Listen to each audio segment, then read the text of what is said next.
Welcome, everyone. I'm sure we're going to have some people join here soon, but we'll go ahead and get started with our intros.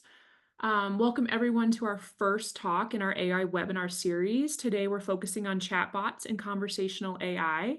My name is Emily, and I'm on the marketing team, and I'm going to be hosting today. For those of you who haven't heard of Answer Lab, we're a full-service user research firm that helps product teams navigate how research can fit into product development. We combine UX research expertise with industry understanding to help you uncover user needs and optimize your product features for maximum impact. Just a few things to note. We will be sending the recording today and the slides, so don't fret if you don't have a chance to screenshot something. We'll definitely be sending that to everyone who registered. We're also going to open up to a Q&A at the end, but feel free to drop in questions into the chat at any time. Now let me introduce our presenters. First, we have Max Simileski, who is the AI product manager and a former senior UX researcher here at Answer Lab. With over 10 years of research experience in emerging tech and its social and cultural impacts. They hold a PhD in computational media, arts, and cultures from Duke University. And Max has led several projects on responsible AI and AI chat experiences, helping clients understand how they might prevent harm and mitigate risk. And then Melody Jaros is a seasoned UX researcher here with over a decade of experience and a master's degree in education. For the past 2.5 years at Answer Lab, she's specialized in generative research within financial services, collaborating with cross-functional teams to advocate for users' needs and ground product decisions in data. She's going to be sharing some recent AI case studies with you all from recent projects that she's worked on. So I'll pass it over to Max. Thank you so much, Emily, and thank you everyone for joining us today for what I hope will be an enlightening webinar. And I look forward to hearing from your questions in the Q&A at the end. The key focus of this presentation is on understanding the unique challenges chatbots and conversational AI present, and how strategic research can help optimize them for better user experiences and business outcomes. Over the next 20-30 minutes or so, I hope we understand the following things. First, that user needs are critical. Product managers will learn how foundational research methods like exploratory studies can uncover jobs to be done and user pain points that AI can address. We'll also be talking about testing throughout the development lifecycle. So various research methods from early concept validation to late stage usability testing and how they're essential to refine AI-driven experiences.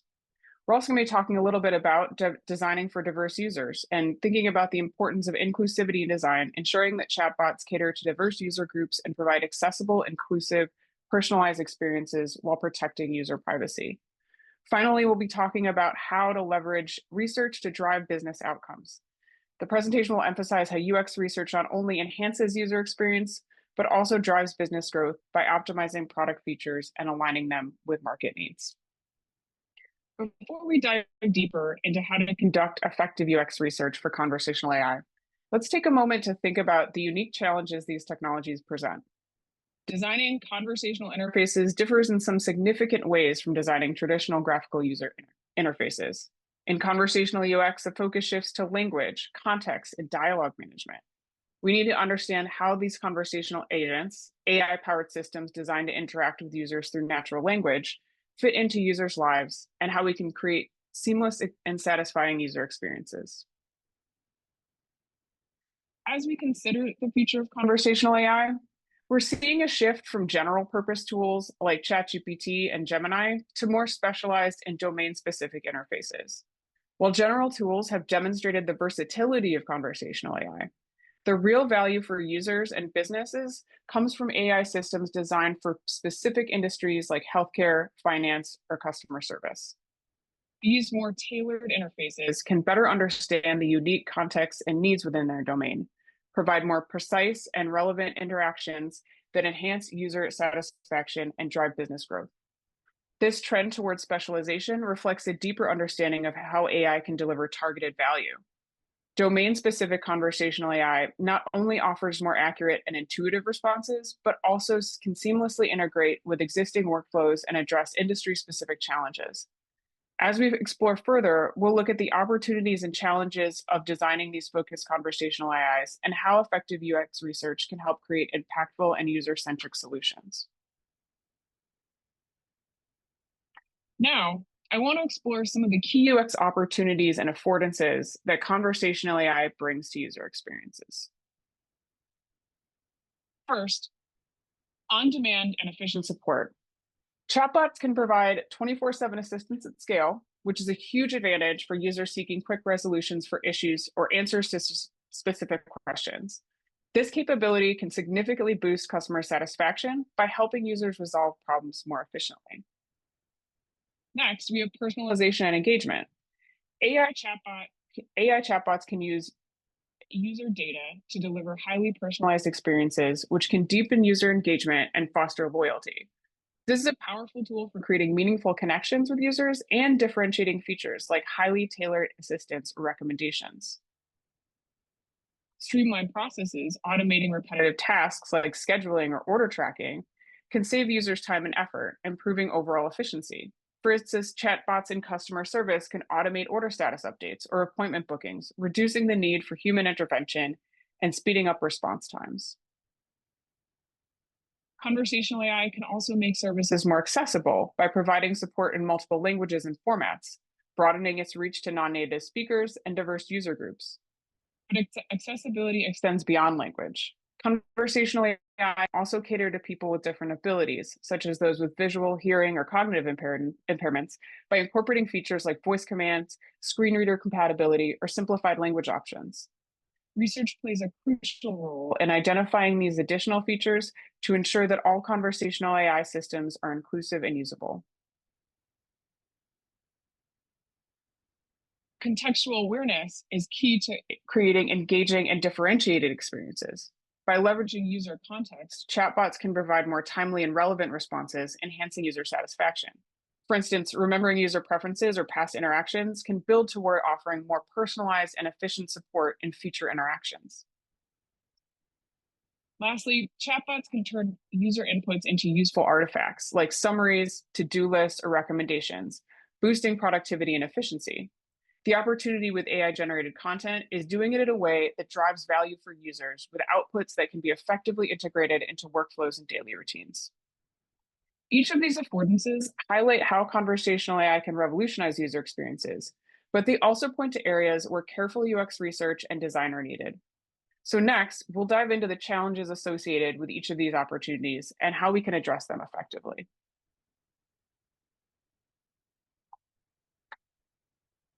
Now, I know there's a lot of text on this slide, so a quick reminder that we'll be sharing this deck following the session. Don't worry about taking everything in right now. But when we think about designing for conversational AI, it's crucial to recognize that each benefit highlighted in the previous slide, like on-demand support, personalization, streamlined processes, comes with its own set of unique UX challenges. These challenges require us to go beyond just functional design and dig deeper into the nuances of user interaction, expectation, and comfort. So let's break this down a little bit further. For on-demand support, the key challenge is maintaining accuracy and relevance. It's not enough to provide quick responses. The AI must correctly interpret user intent, and missteps here can quickly lead to frustration. So clear error handling and fallback options are essential. With personalization, the challenge lies in balancing privacy and relevance. Users value tailored experience, but they don't want to feel surveilled. Research can pinpoint how much personalization is too much and guide us on transparency about data use. Avoiding over automation is another critical concern. While automation can streamline interactions, it risks alienating users who need nuanced human assistance. Identifying where in the user journey they prefer that human support is key to maintaining satisfaction and trust. Accessibility, again, as I said, goes beyond multilingual support. It's about understanding diverse user needs, including cultural nuances and varying levels of digital literacy. Research is vital to defining inclusivity and making interfaces adaptable and equitable. Managing context overload involves in finding the right balance using contextual data. Too much information can overwhelm users. Too little can feel impersonal. Understanding users' thresholds for context is crucial for smooth and intuitive interactions. And finally, for artifact creation, like AI generated summaries or lists, The focus should be on ensuring that these outputs are usable, easily editable, and portable. They should deliver value in the context where users want to use them, and user research plays a critical role in uncovering what these contexts are, whether it's integrating into daily routines, enhancing personal projects, or supporting collaborative activities across different platforms. Continuous research helps us navigate the challenges I just discussed, ensuring conversational AI is both effective and user-friendly. So next, we'll dive into how UX research can be leveraged strategically across the development cycle.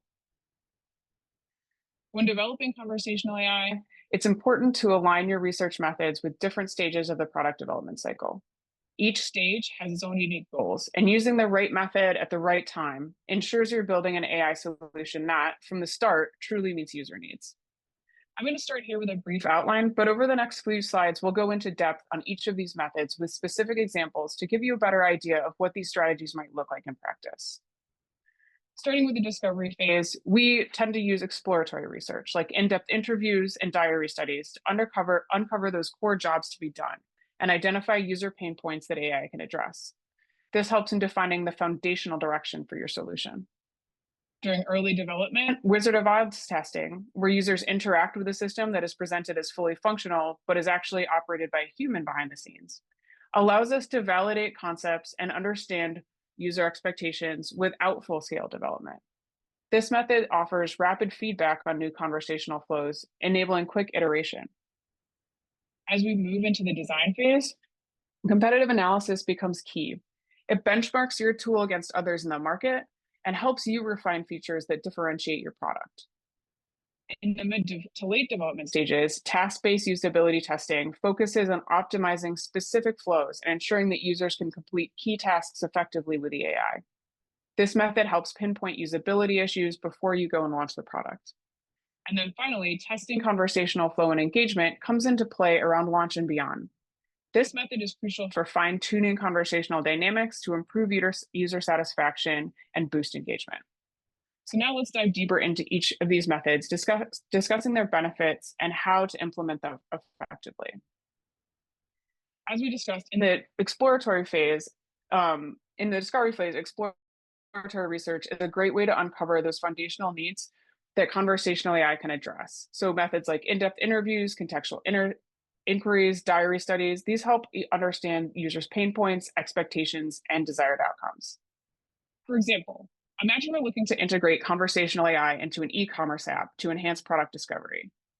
At this stage, we might want to learn what users actually need when they search for products. We might not even be talking about AI yet.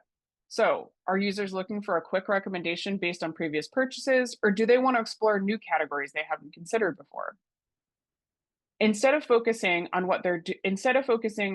we're not necessarily going to introduce AI at this point, but instead focus on what they're doing now in order to uncover those unmet needs, like how they're trying to solve problems or reach their goals with the tools and methods and concepts they already have at their disposal.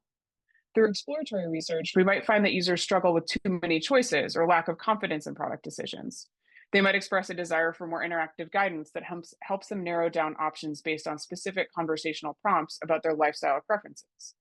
By understanding these core needs early on, we can design an AI that engages users in meaningful dialogue, offering tailored suggestions that feel more like a personal shopping assistant rather than a basic filter tool. And this foundation ensures that the AI that we're building enhances user experience and drives better engagement, but also targets those unmet needs. In the early development stages, Wizard of Oz testing allows us to simulate an AI-driven experience without needing to fully develop the backend.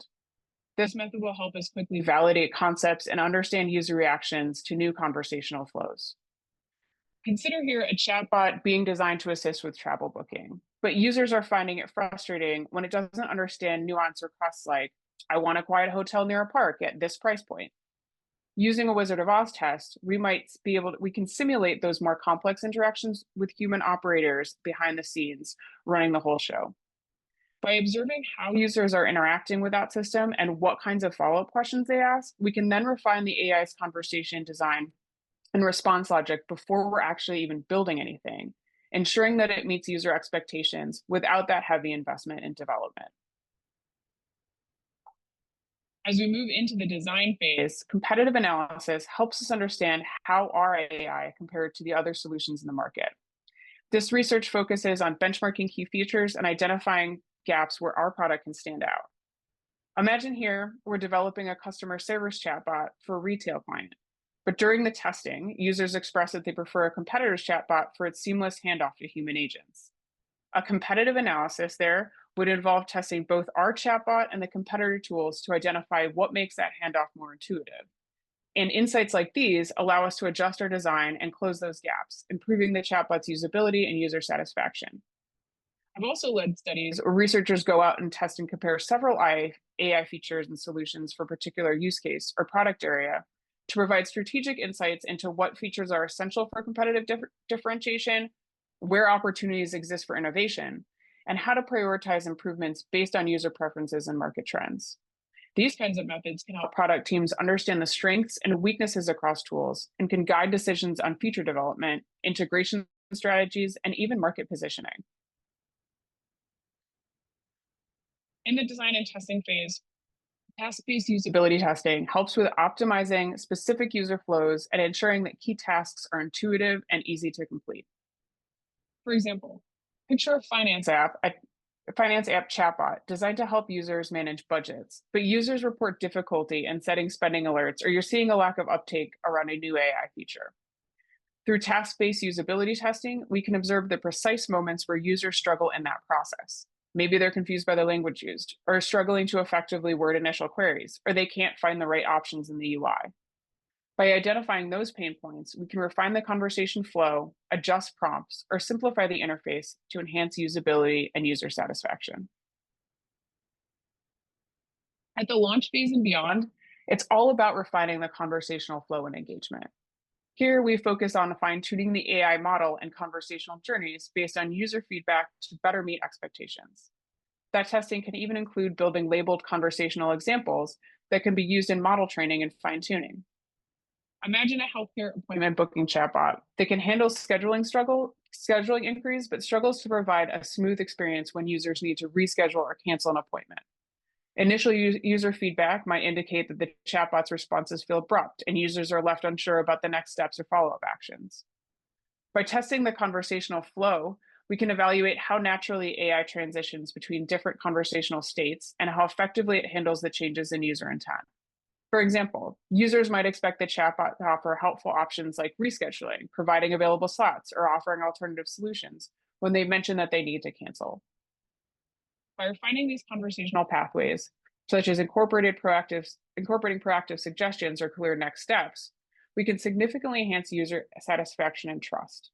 Ensuring that the chatbot anticipates those needs and proactively provides contextually appropriate options that can lead to more successful interactions and increased engagement with the service over time.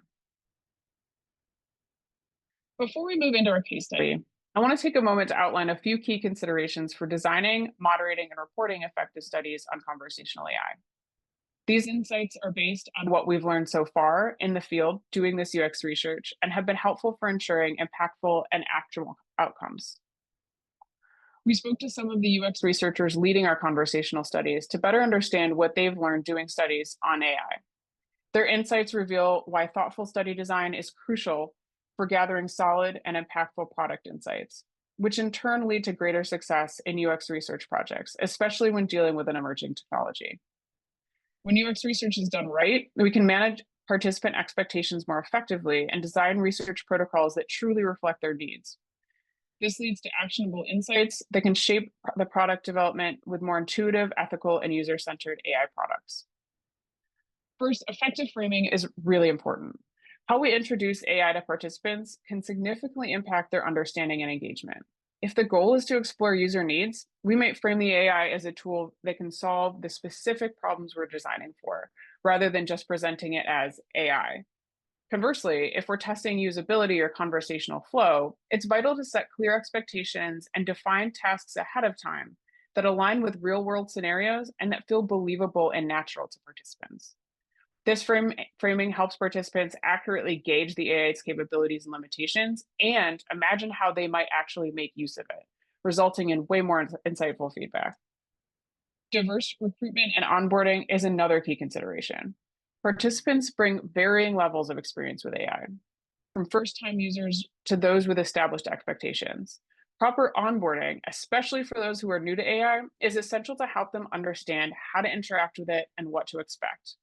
This helps in reducing biases around any feelings they might already have about AI and ensures feedback is focused on the interactions rather than misconceptions.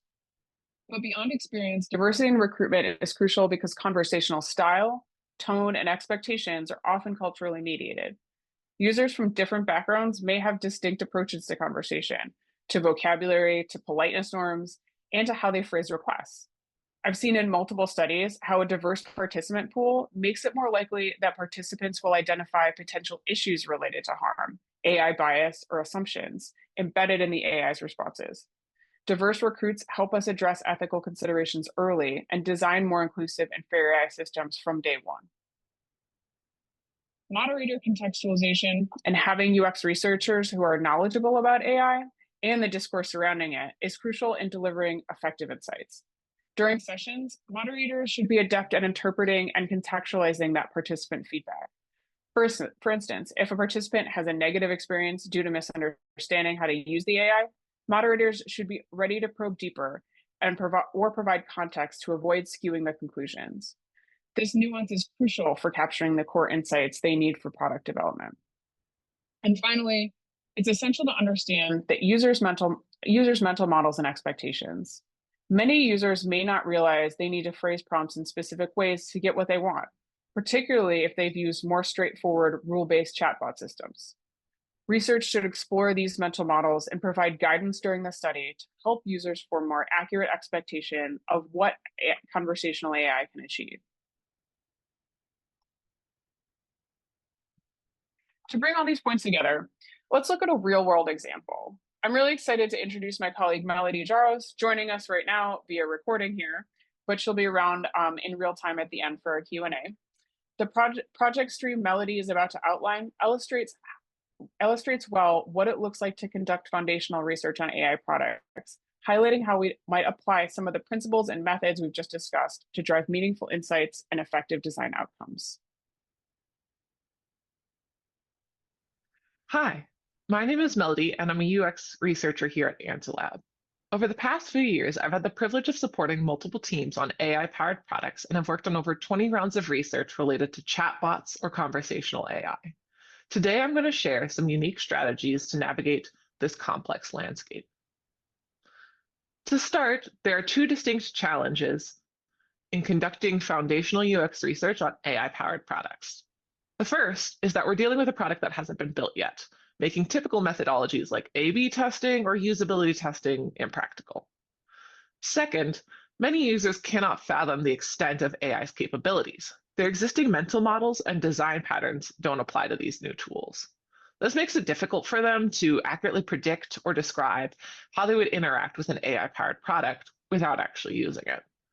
For example, when asked to use an AI tool to help them manage their tasks, some users might expect to input their tasks one by one, much like a traditional to-do list app. This is to say that users might be completely unaware of the AI's ability to understand and respond to more conversational queries, such as, I need to have this report finished by the end of the week, but I also have a meeting tomorrow. Can you help me prioritize? So, how can we design effective research studies for technology that's constantly evolving and often misunderstood by users? Let's take a look.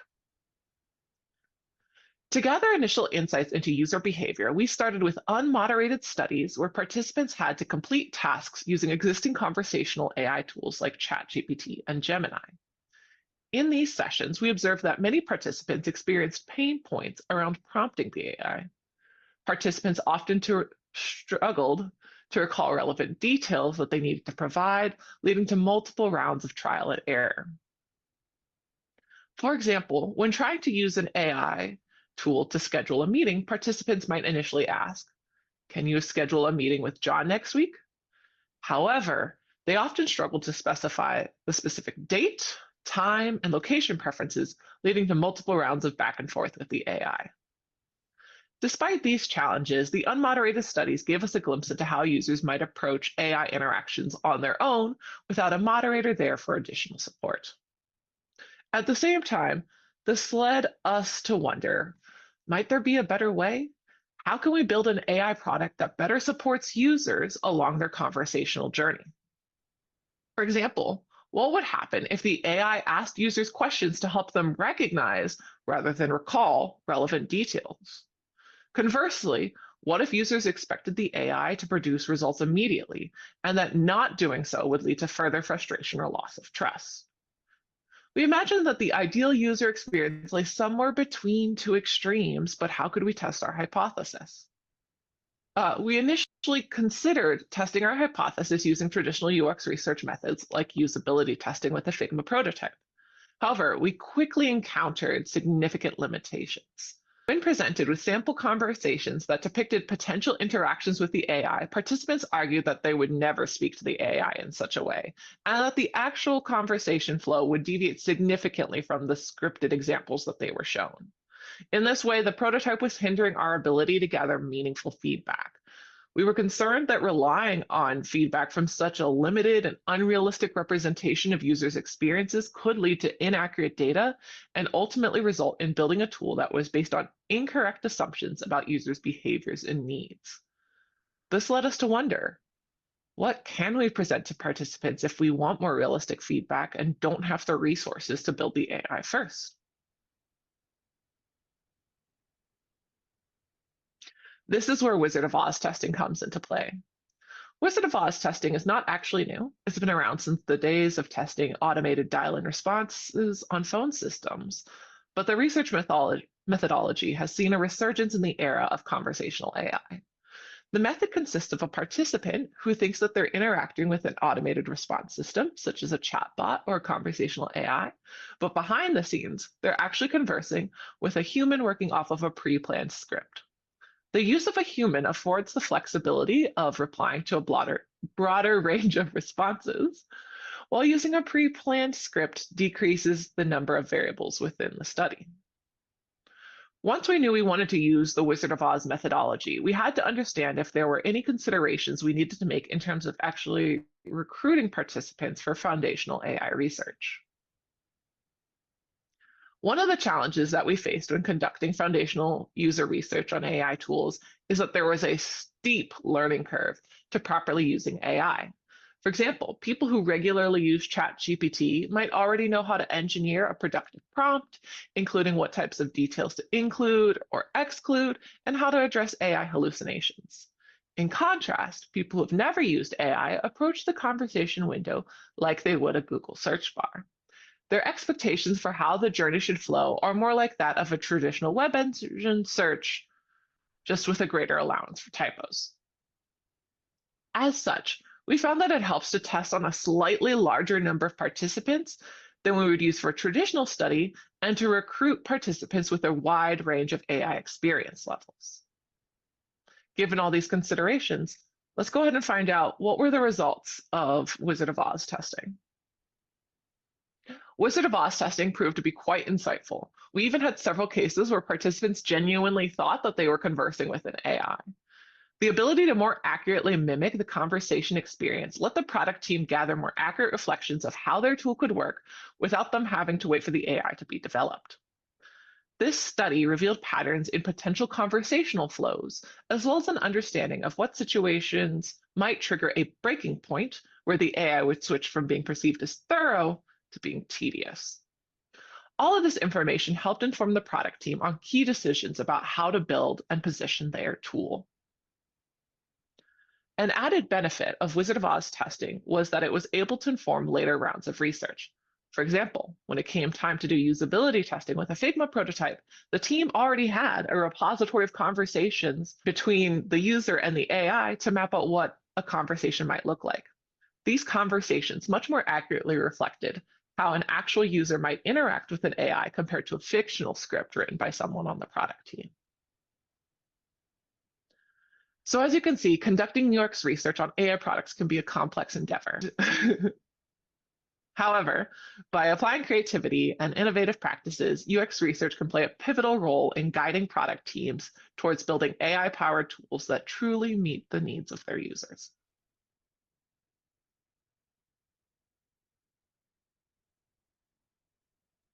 Great. Great for that, Melody. Welcome, Melody.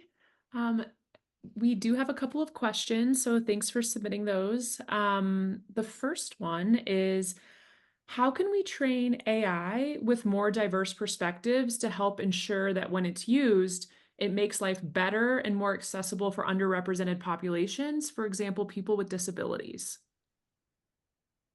I can jump in on this one first. I mean, I think that I would say that there's probably like three main things. The first is that, and I'm going to put this aside after I mention it, but that I think a lot of like when I think about diversity broadly, a lot of the folks actually building data sets do have measures in place to test those data sets for bias. So they go through the data set and they search for bias, and they have methods to search for bias and remove bias from data sets. So that's on the side of the AI companies. But we're talking about from the user research perspective, I think there's two big things that we can do. And I think the first is advocating for kind of differences in ability and diversity across our user populations and advocating for those kind of accessibility needs. So, pushing product teams toward thinking about multimodal AI, thinking about voice user interface, thinking about how they phrase, starting prompts and things like that to offer those with coming to the AI with different abilities to be able to use it as effectively as anyone else. And then the second thing I think is really important is in recruitment.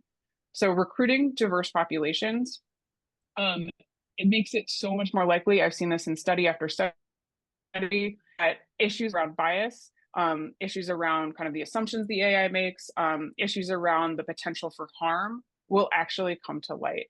And in those studies, oftentimes, like when we're doing user research, right, we have a rule where we're looking for like an N of 3 out of 6 say something, and then we pass that on as a research finding, right? We want kind of that like majority opinion, or we want a consistency across multiple users seeing something, and then we pass that on as like a usability issue, et cetera. But I think when it comes to thinking about mitigating bias and AI harm, especially, we are looking for an N of 1. When one person in one of my studies mentions the potential for harm, mentions the potential for bias, I make sure that that finding makes it into the report, even if it's an N of 1. And that is like my absolute rule for any time I'm doing a study on AI and anytime anyone mentions the potential for bias or harm. And so far, that has been really, really helpful in pointing out to product teams those kind of that potential. Melody, do you have anything to add to that? Any other thoughts there? Yeah, I'd also say, I guess, just from the perspective of, let's say you're trying to get buy-in from someone higher up in the product team or higher up in business development, two things that I found really effective. Sometimes I've heard higher ups concerned, like, oh, should we test with a diverse range? Like, would they even be interested in using these types of products? But two examples I'll point out.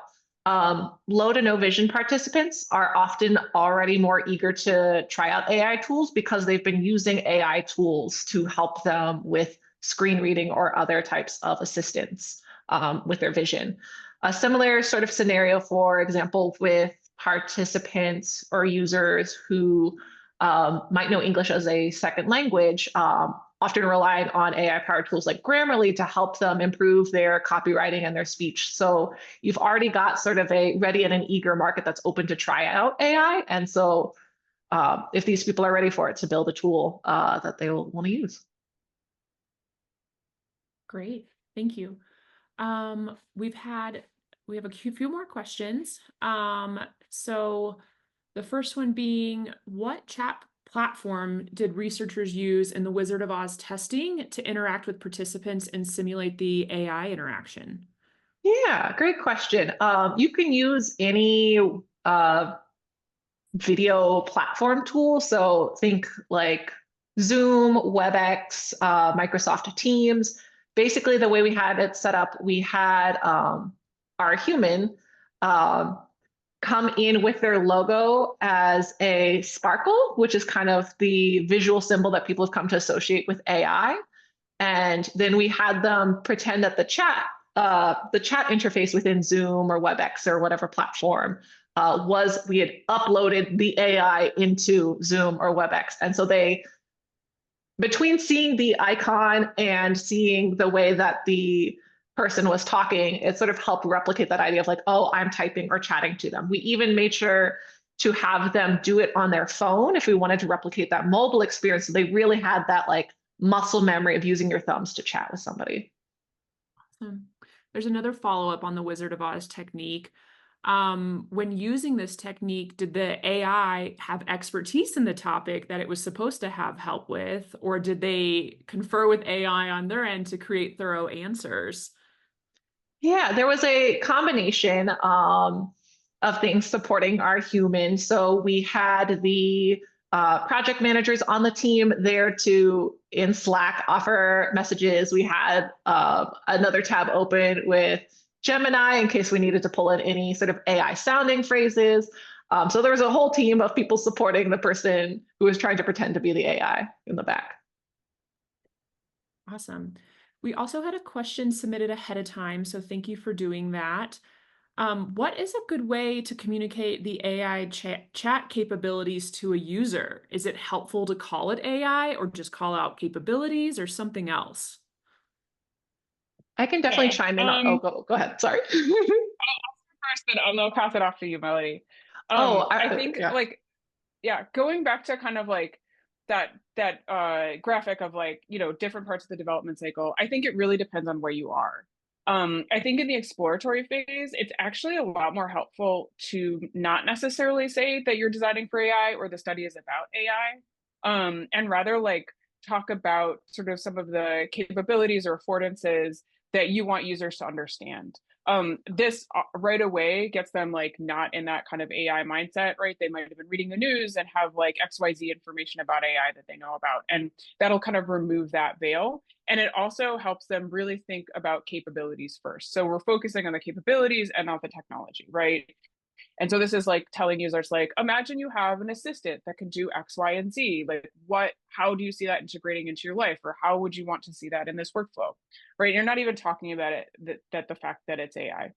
I think later on in the development cycle, when you're actually designing for a specific task or for a specific solution, or when you have a system that's well designed enough that you really know like the nuts and bolts of what it does, I think a good way of introducing that is talking about the capabilities, right? It like unlike kind of like other spaces where we don't want to define too much the technology up front because users have a certain level of familiarity with things that are like this, right? With AI, we might want to say, okay, so you have this AI tool and it's designed to do X, Y, and Z. It's designed to perform this task. And I think that kind of like sets a narrowing that's really helpful of defining a specific task that they're going to do and really helps them kind of focus on that task and not the technology in a similar way. Yeah, Melody, what would you have to say?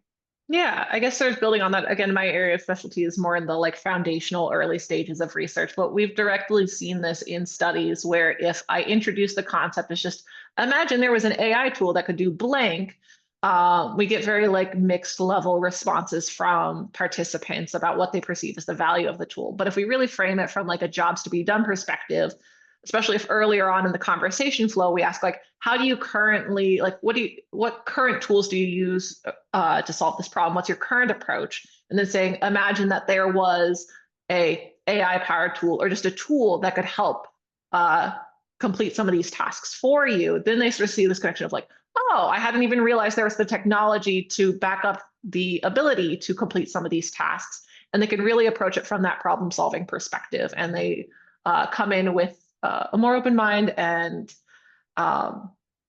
they can see more of the value in it. Awesome. There's another follow-up about the Wizard of Oz testing. Was there a debrief after testing where participants were informed that they were actually communicating with a real person?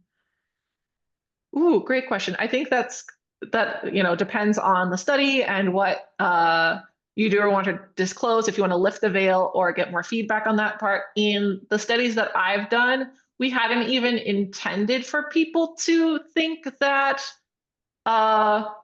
the AI was an AI. We had assumed that they would just kind of think that it was a human, and it was just sort of an unintended side effect that the use of the icon and the chat and the phone just made it such a real experience that people be like, oh wow, like the response time on this is a little bit slow. It must be like in beta or something, right? Like they would just start to make assumptions on their own about it.